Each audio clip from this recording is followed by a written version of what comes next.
Changement de look pour Anne-Sophie Lapix. Si les téléspectateurs de France Télévisions ont l'habitude de la voir avec un look des plus conventionnels et un brush impeccable, la journaliste a troqué ses chemisiers et vestes de tailleur pour un treillis militaire à l'approche du 14 juillet.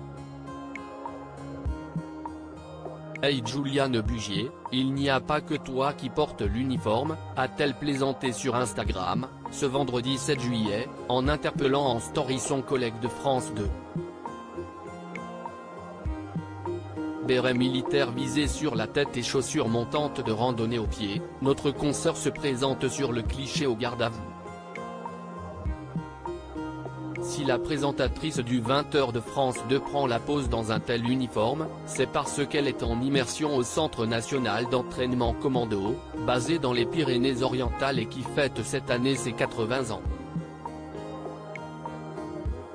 Disposant de 2 sites d'entraînement, ce centre dispense une formation intensive qui vise à acquérir certaines techniques spécifiques et à gérer son appréhension face à des conditions difficiles.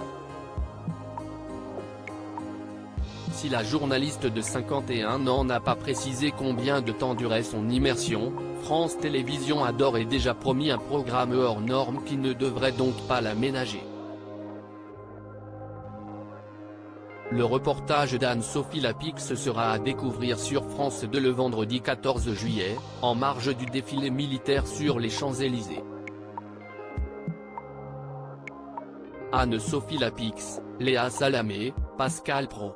Découvrez les journalistes quand ils étaient plus jeunes et Juliane Bugier dans les airs au-dessus du Mont Saint-Michel interpellée avec humour par sa collègue. Juliane Bugier sera lui aussi sur le terrain, mais dans les airs. Le présentateur du journal télévisé de 13h de France 2 sera en compagnie des forces spéciales et du champion handisport Théo Curin. Les 2 hommes ont été conviés pour un saut en parachute au-dessus du Mont Saint-Michel, une séquence qu'on imagine riche en émotions et qui s'annonce d'ores et déjà un très beau moment de télévision. Du côté de la patrouille de France, c'est la sextuple championne du monde de judo et gendarme à la ville, Clarisse Agbenienou, qui aura l'honneur de voler dans l'un des 8 Alpha Jet tricolores. Article écrit en collaboration avec 6 médias. Crédit photo, Coadic Guirec.